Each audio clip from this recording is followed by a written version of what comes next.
guys, welcome back. We'll be playing It Lives in the Woods, Chapter 11. Your hunt has led you to Pritch the Witch's front door. What does she know about Mr. Red, and will she help you to stop him?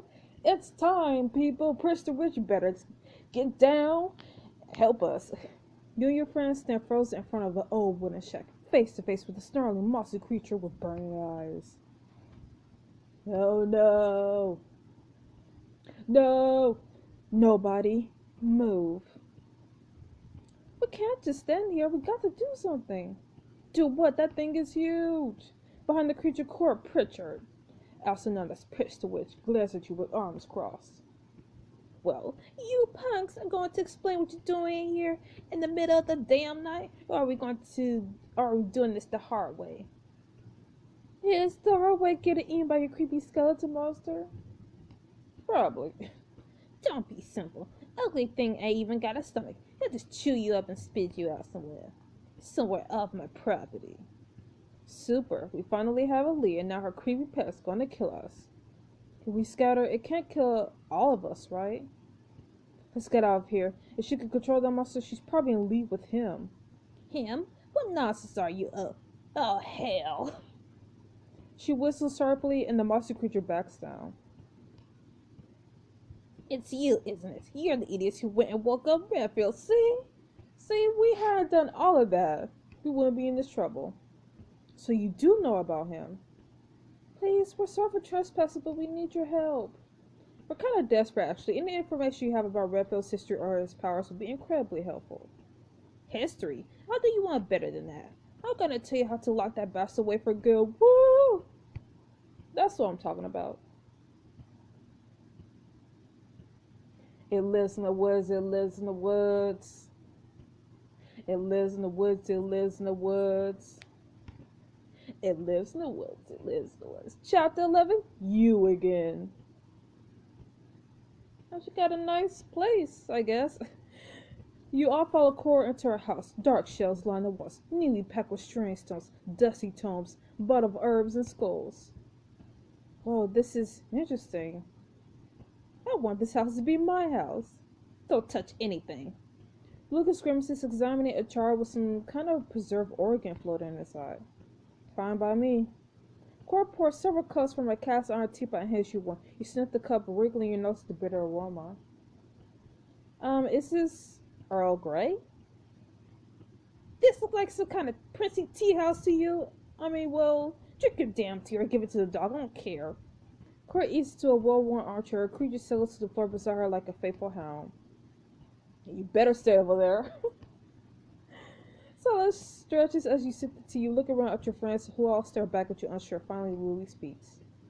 Miss Pritchard, I can't help but sound like you know who we are. Of course I do. Power's been sleeping quite these past years, but I knew someone had broken the spell that bound it.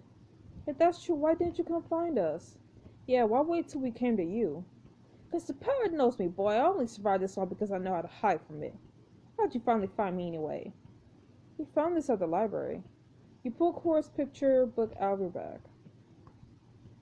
Take your creepy picture book. Took you long enough. I published that damn book 8 years ago. Won an award and everything. Figure out as soon as you recognize the creatures in there, you'll come running. Guess I overestimated you. Sorry? Cora grunts to her tea and Ava tosses back her own tin in one swallow, holding out her cup for a refill. Dang, girl. Okay, you said the power knows you. What does that mean? This one pays attention. I like her. Teacher's pet. Ava flaps her middle finger at Noah, while Cora pours her another cup of tea. Most of my life, I've been a power for good that watches over these woods, and a power that lives inside. We guarded the power and kept the secret, and in return it took care of us. You mean it brought you gifts? What? No, we're talking about Force Nature, kid, not Santa Claus. Well, we were able to take a little of the power to ourselves, granted us certain skills, but only if we had followed the rules. That explains Twiggy over here. Hang on, you made that thing? Do you have other powers too? Absolutely not. I make constructs, like this ugly beast here, but only one at a time. Others could levitate things or talk to beasts and whatnot, but there's only so much power a person could hold without going strange. Cora scowls to her teacup. Someone got greedy, didn't they? Someone tried to use too much of the power.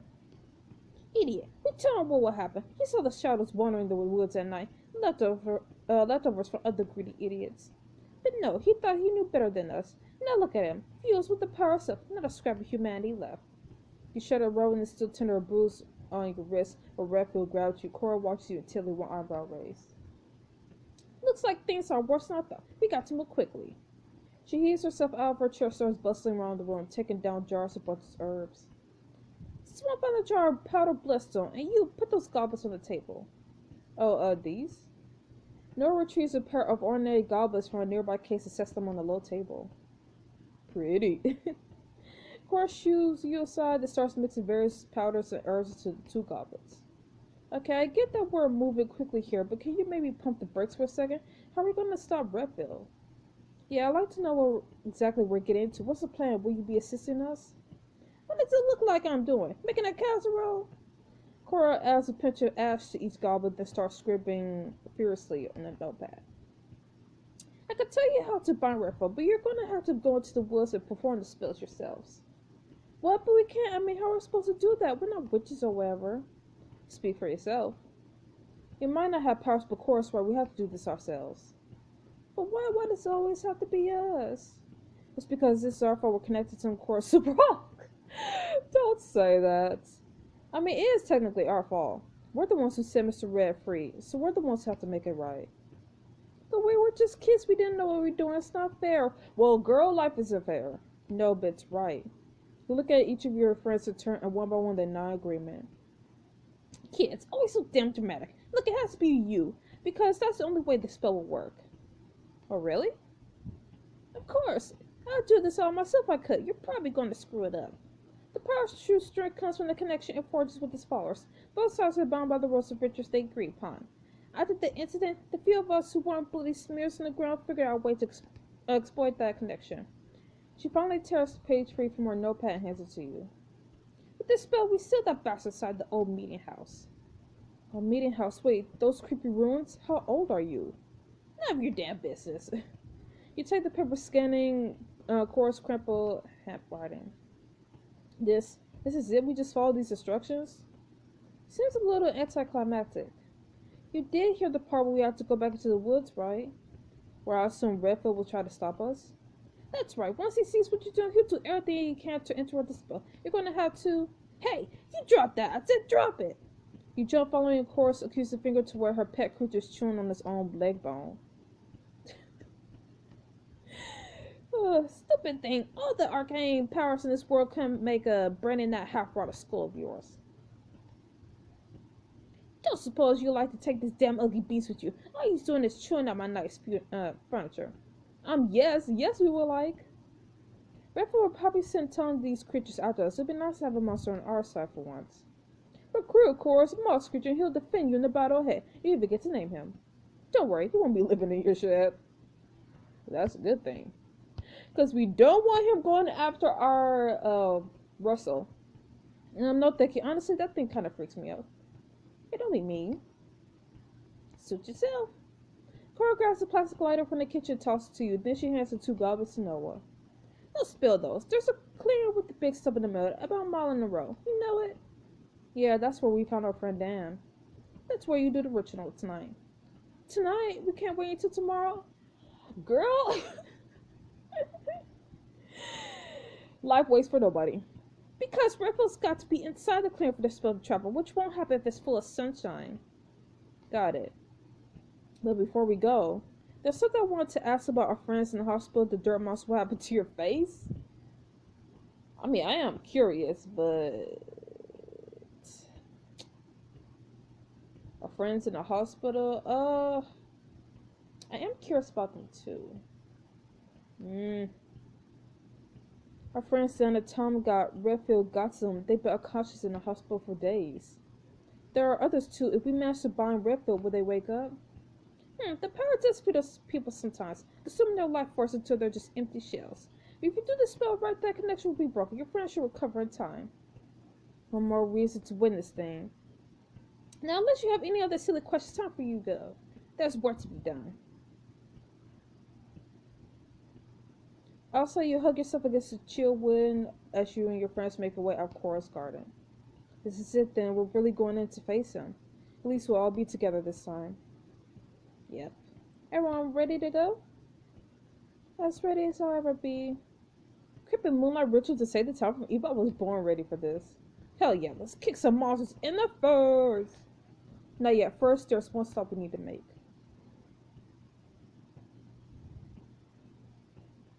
You all drive to the hardware store and park outside. Door chimes announcing your interest. Behind the counter, Connor glances up slowly from a tattered paperback. Hey, I'm about to close up, so... Oh. Hey, Connor! Hi, Connor. He slaps his book down, glaring at you before turning to his sister. Stacy, what are y'all doing here? Don't be a jerk, Connor. We're just here to buy supplies. Supplies for what? Actually, you know what? I don't want to know. Store closed in 5 minutes, so just get your stuff and get out. Your friend split up to browse the store. You make your way to the counter. Hey, do you have a second?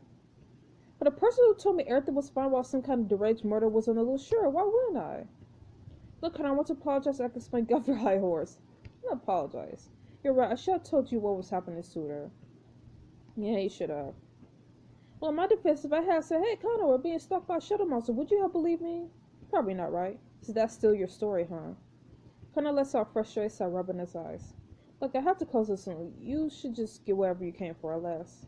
He looks you in the eyes. Unless you're ready to tell me what's going on, and I mean everything. You actually listen if I told you what's really happening? Promise.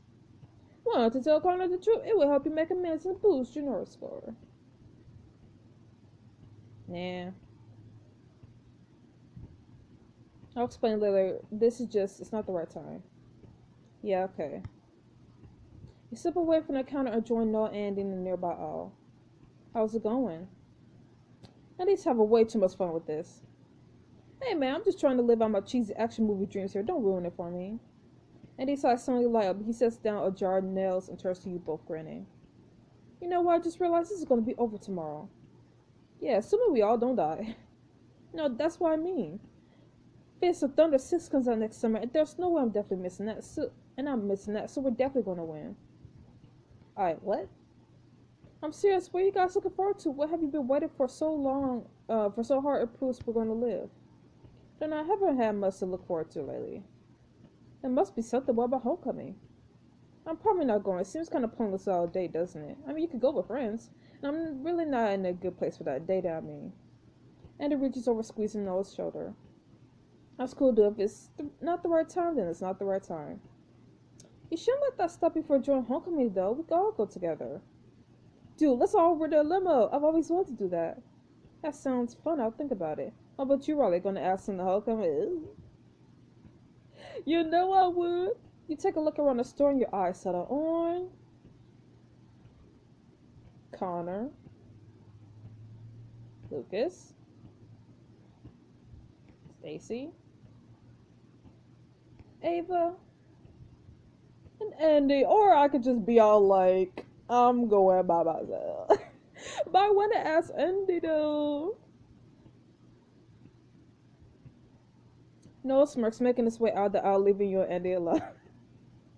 Hey, Andy, can I ask you something? He looks up from a rack of duct tape, already smiling, and he turns to you. You know I'm gonna ask, don't you? I might have an idea. So are you gonna say yes? He steps closer. Guess you just had to ask to find out. Okay, fine. Do you want to go to homecoming with me? Of course I want to go to homecoming. Yeah! Heck yeah! Royal couple. Awesome! Oh shit. And it curls a finger under your chin, list your list. Yeah! Oh my goodness, for finally kissing Andy. His kiss is warm and gentle, and when you part, he's smiling. Okay, now I definitely have to survive tonight. Oh, have I replaced Fist of Thunder in your heart?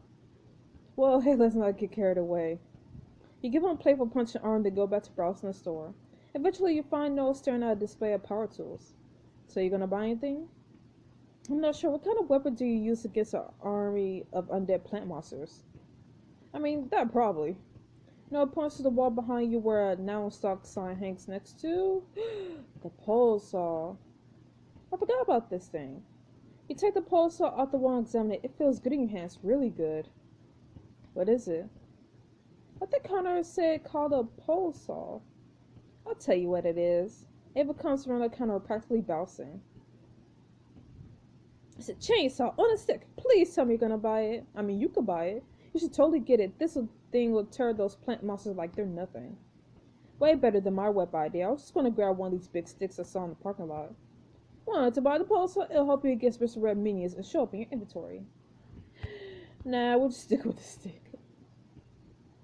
I'll pass. You say you saw some sticks outside? Yeah, but we could find some good ones. Boo. He said the pole saw back at the side, join your friends to the front of the store.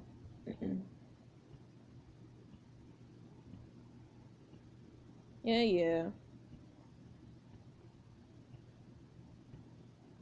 You gain a lot behind Andy as he pays for a large crowbar. Wait, am I the only one buying something? You guys remember what happened last time, remember? I'll improvise. Everybody said? I mean, I don't know about everybody else, though. Yeah, let's do this. I guess Andy's gonna be the only one armed. Wait, is this because we asked him the homecoming? Like, is it different for whoever you ask the homecoming? Curious. You follow the back roads out of town until once again you find yourself standing at the edge of the dark woods. This is it. Hope this goes better than last time. It will. It has to. You clutch course instructions, reading them for the 10th time. We got to leave one goblet at the entrance to the ruins. Abe and I will take care of that, then meet the rest of you at the clearing. Sounds like a plan. Be careful. You guys to watch out for the gross skeleton monsters. One by one, your friends walk forward. You take a deep breath, then follow them into the trees. This is it, people. After a quick detour to the ruins, you and Ava rejoin the rest of your friends in the clearing. Run into any trouble? No, first goblet's ready to go. You sit the other goblet down the stomp. So, what exactly do we do? Looks like 2 people need to read the incantations written here. As soon as we start the spell, Mr. Ray will be drawn towards his clearing. Hooray. You light the goblet on fire, but somehow lights the other goblet. The 2 flames become a bridge that channels Mr. Ray into the ruins. Then boom, the flames go out and he's sealed inside. So who wants to read the worst? You'll have to read through the whole spell. Mr. Red will do whatever he can to stop you. I'll do it. Stacy, do you? Lily trails off as Stacy dumps her press to the ground. She refills with large rocks and gives it a few experimental swings. Nope, I got some anger to work out. I'll read. Just try to stop anything from ripping our heads off, okay? Don't worry, we got your backs. Unite and everyone arranges themselves in a loose circle around the stump, with Lily and Lucas at the center. Is everyone ready? Beside you, Andy grips his crowbar and Stacy helps her rock-filled purse. No clutches his branch and Ava draws a long knife from her boot. You brandish your stick in broad hands, trying to find the best grip on this mossy surface. Here goes nothing. One last thing we can do is I love you guys. No one's allowed to die. I'm gonna be cute. I love you guys. Barf. Shut up. Lily takes a deep breath and begins to read. Power of the aged trees, glorious song of all that grows. Lucas stands tall beside her. One hand rests on her shoulder as he picks up the next line. By right of our covenant, we summon thee. You grip times as a frigid wind whips through the clearing, carrying the sounds of growls and gnashing teeth. Remember, we have to protect Lily and Lucas, or else all this will be for nothing. Got it. Come before us. Dark shapes begin to move in the undergrowth, amber eyes burning the trees. Come before us. Another shape larger than the rest moves to the edge of the clearing, moonlight illuminating his face. Wait a second, is that? No. The figure smiles. Wait, what? Cody? Looks like I stumbled to a loser convention. Cody, you're dead. You're not him. Yeah, I know, but I'm still gonna kick your ass. Shadows writhe in the trees behind Cody, and you catch a darker figure, barely visible but for his glowing eyes.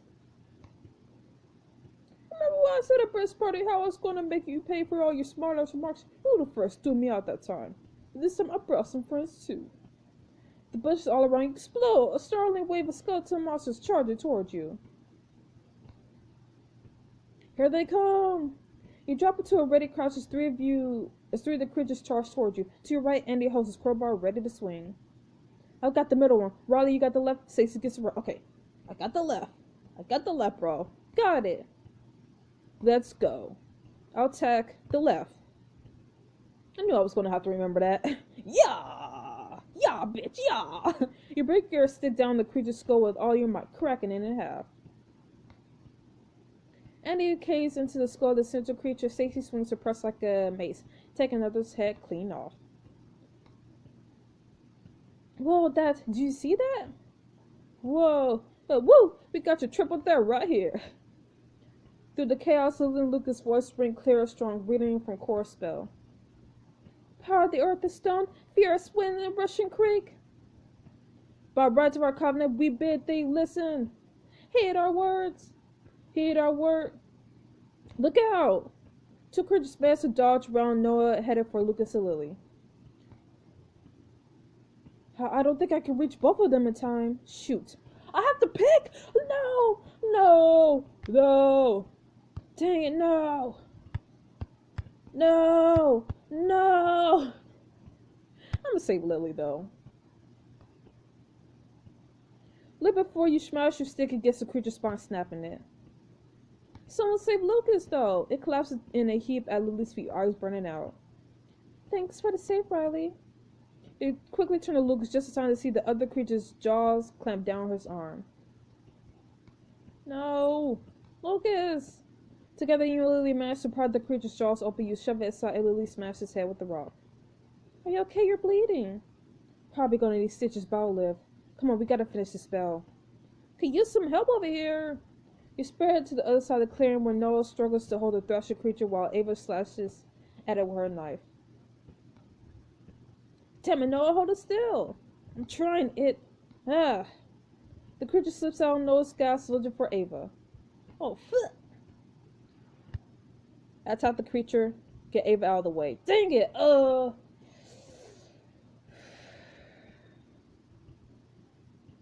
Which is more effective? I have no idea. I'm gonna get Ava out of the way. You sub it to Ava, knock her out of the creature's path. Oof. You okay? I'm fine, but Noah screams, cuts her off as a creature. Dang it! Noah! Noah kicks clumsily at the creature as it snaps on his feet. Beside you, Ava scrambles up and plunges her knife into his skull.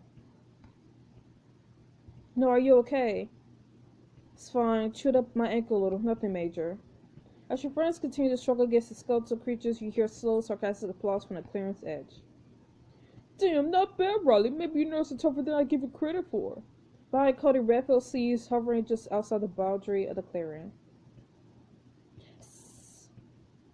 Redfield knows we're trying to trap him. He won't risk coming after us himself. Until he's got no other choice. Suddenly, so you point your weapon at the creature wearing Cody's face. Come over here, I'll show you how tough I am. Because we're at the salty spittoon. Redfield reaches out, one clawed hand resting on top of Cody's head. I thought you'd never ask. Before your eyes, Cody's flesh began to warp and bulge, his skin tearing and falling away, revealing the dirt and still beneath. Who are you? Holy crap! What he said. The slow creature advances on you, seeming taller with every step. Wow, you're even uglier than I remembered. Funny. With surprised speed, he lurches forward, one huge hand clapping around your arm. Hey! Take a swing! After your stick, you wind up and get ready to strike. His face? Swinging with all your might, smash your stick into his face. He flings you away and you hit the ground painfully hard, grimacing. You get to your feet. How? You pay for that! He stares, slapping off his own massive fist and throws it at your head.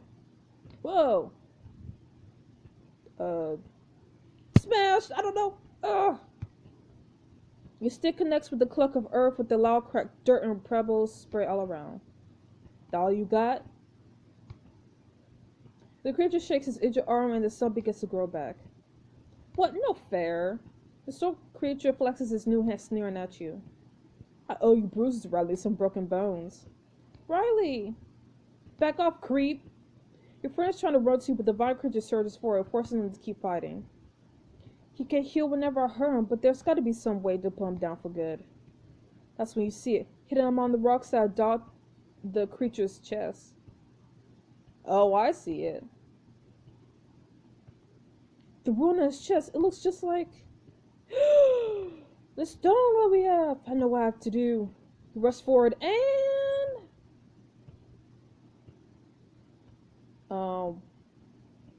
I don't think we're able to grab it. I'll see if I can punch it. Ducking under the creature's next punch, you slam your knuckles against the glossy black stone. Ah! You pull your hand away, blood seeping from split knuckles. Well, that didn't work. Bad idea, bad idea. Loosened by your pus, the stone teeters the drops away from the creature's chest. No! Well, that worked. The stone cracks and the creature begins to crumble, and the trees Redfield lets out ear-splitting howl. No! Afraid so. Eyes bulging with rage, Redfield surges forward, almost too fast to follow. Yeah! Cold fingers clapped around your throat, and two pieces of deep red flame blaze just inches from your eyes. You ruin everything. Hate you. The feeling's mutual. His fingers tighten, cutting off your air. Frantically, you look around the clearing, looking for your friends.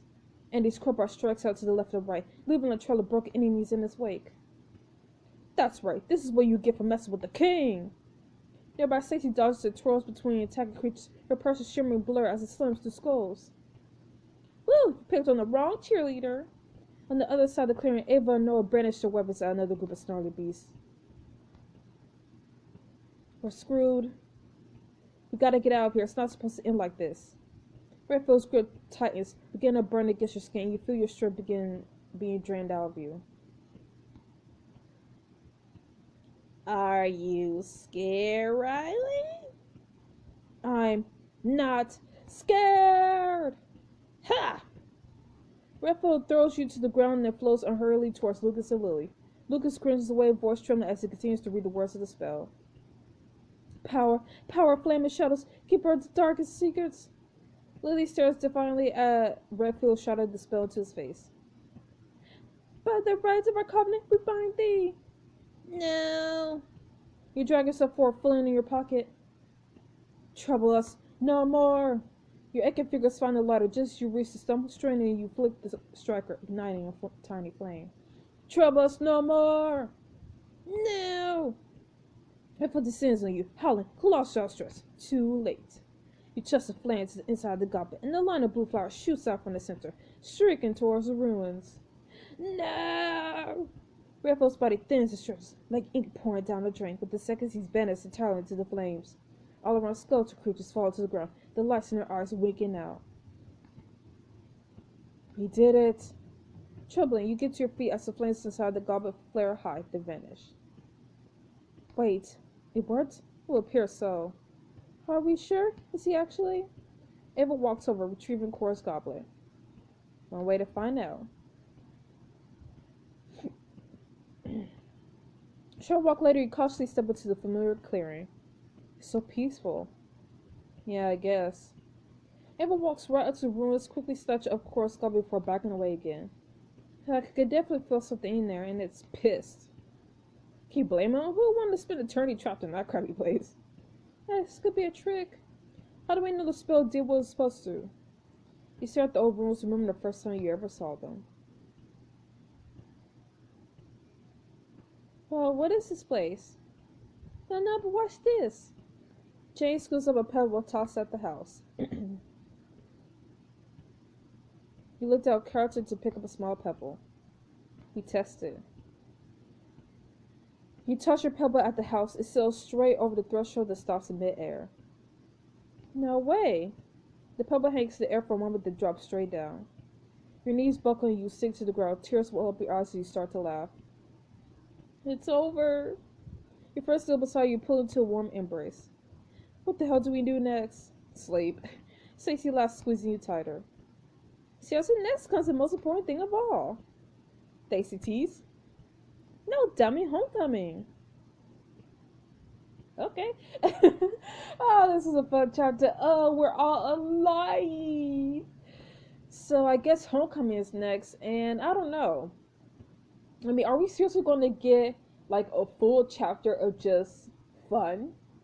Like, that kind of just feels weird how we finally trapped Mr. Redfield, and then we're just going to have fun. Like, I don't know. I kind of feel like something else is probably going to happen, might happen, maybe happen, I don't know. But it'll be nice to just get one full chapter of just, homecoming, all of us hanging out, some good times. So, I'll see you guys next week for the next chapter of It Lives in the Woods. Stay frosty. Bye-bye.